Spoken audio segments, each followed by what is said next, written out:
பரவாயில்ல. நான் இப்படி வந்துக்கிட்டுமா ம். நீங்கள் க்ளோஸாக கூட வரலாம். பேசுங்க. மூஞ்சும் தெரியணும், பின்னாடியும் தெரியணும்.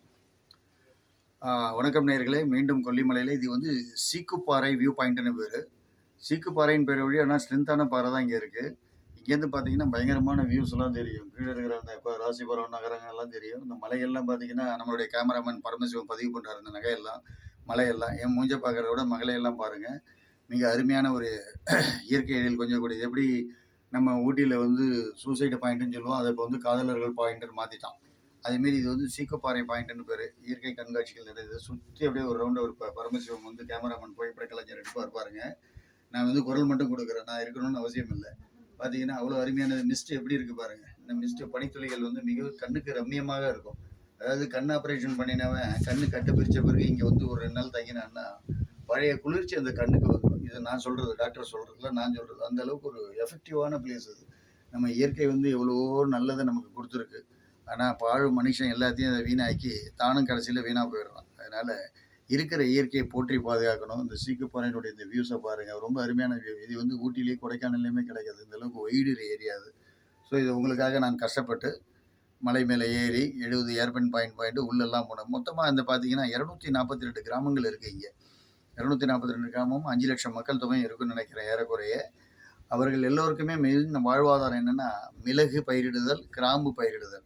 அதாவது இந்த லாகிரி வஸ்துக்கள்னு சொல்லுவோம். லாகிரிங்கிறது கொஞ்சம் நல்ல மசாலா பொருட்களில் கிராம்பு, மிளகு இதெல்லாம்.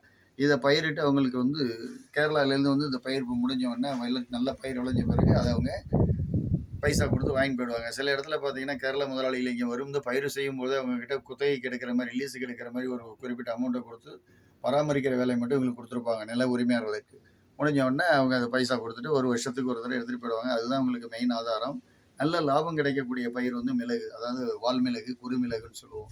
நம்ம சாதாரணமாக மிளகு சீரகம்னு வாங்கி சாப்பிட்றோம். அது எவ்வளோ மருத்துவ குணங்கள் கொண்டதுன்னு பாருங்கள். எவ்வளோ பணப்பயிருக்கு பாருங்கள். 4 லட்ச ரூபா ஒரு வருஷத்துக்கு செலவு பண்ணினா ஒரு விவசாயி 20 லட்ச ரூபா எடுக்கலாம். அப்போ அவனுக்கு எந்த அளவுக்கு ப்ராஃபிட் இருக்குன்னு பாருங்கள். நம்ம ஒரு எம்என்சி கம்பெனிலையோ இல்லை கார்பரேட் கம்பெனிலையோ ஒர்க் பண்ணால் கூட இவ்வளோ ரூபா கிடைக்காது. பிஇ, எம்பிஏ எல்லா பிஏவும் படிச்சுட்டு போனால் கூட 10 லட்ச ரூபாய்க்கு முட்டியடிக்க வேண்டியதாக இருக்குது. அதுவும் நவம்பரில் வேலை செய்ய வேண்டியதாக இருக்குது. இயற்கை எண்ணெய் இந்த விவசாயிகளுக்கு எவ்வளோ ஒரு பெரிய நன்கொடை கொடுத்துருக்காங்கிறத நீங்கள் யோசிச்சு பாருங்கள்.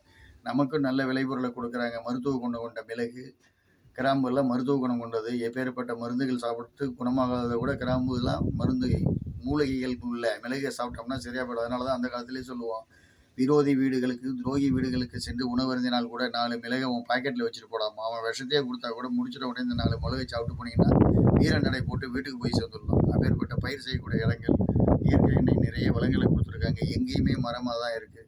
இன்று இரவு இங்கே தான் தங்கலான்னு முடிவு பண்ணியிருக்கேன்.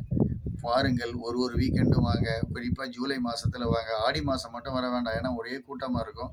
அப்போ வந்து உங்களுக்கு அந்த மன நிம்மதி கிடைக்காது. அதனால் ஆடியை தவிர்த்து, ஆடிங்கிறது ஜூலை மிடில்லேருந்து ஆகஸ்ட் மிடில் வரைக்கும் உள்ளது ஆடி மாதம். அதை தவிர்த்து விட்டு மற்ற நாட்களில் நீங்கள் எப்போ வந்தாலும் மிகவும் மனதுக்கு ரம்மியமாக இருக்கும். வாழ்க்கையில் உங்களுக்கு ஒரு சார்ஜ் ஏற்றின மாதிரி இருக்கும். அதாவது சுற்றுலாங்கிறது தான் வாழ்க்கையினுடைய தரத்தை மேம்படுத்தும்.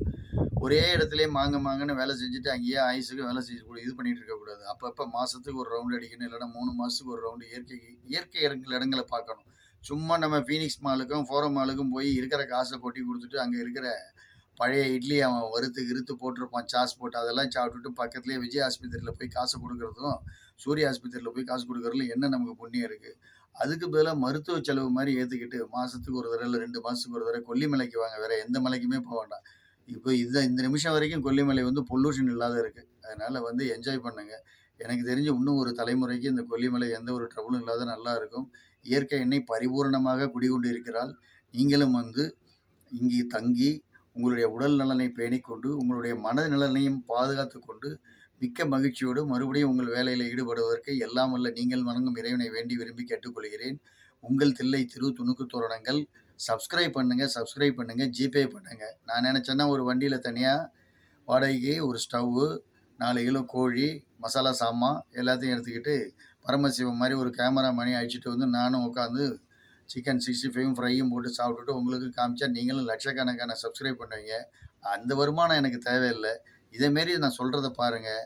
அடுத்தடுத்து நிறைய வீடியோக்களை பதிவு பண்ணுறேன். ஒரு வீடியோவும் பயனுள்ளதாக இருக்கும். மறுபடியும் சொல்கிறது என்னென்னா, உங்களுடைய உடல் நலனை பேணி காத்துக்கொள்ளுங்கள். எவ்வளோதான் சம்பாதிச்சாலும் ஆரோக்கியமான உடம்பு இல்லைன்னா உற்றார் உறவினர்கள் உங்கள் கூட வரமாட்டாங்க. ஏன் நீங்கள் பெற்ற பசங்க கூட உங்களை பாதுகாக்காது. இது காலம் அதுமாரி. நீங்கள் உங்கள் பாக்கெட்டில் பணமும் உடம்புல ஆரோக்கியமும் இருக்கிற வரைக்கும் தான் உங்கள் வாழ்க்கை உங்கள் கையில். இல்லைன்னா பகவான்கிட்ட போய் சேர வேண்டியது. அதனால் take care and enjoy the every moment. மாதத்துக்கு ஒரு தெரியாது இந்த இயற்கை எண்ணெய் இருக்கக்கூடிய இடங்களுக்கு வந்து போங்க. மறுபடியும் அடுத்த காணொலியில் பார்ப்போம். ஜிபே பண்ணுங்கள், சப்ஸ்கிரைப் பண்ணுங்கள். என்றும் உங்கள் நலன் விரும்பி தில்லை திரு. வாழ்க வளமுடன். சரியா சார்?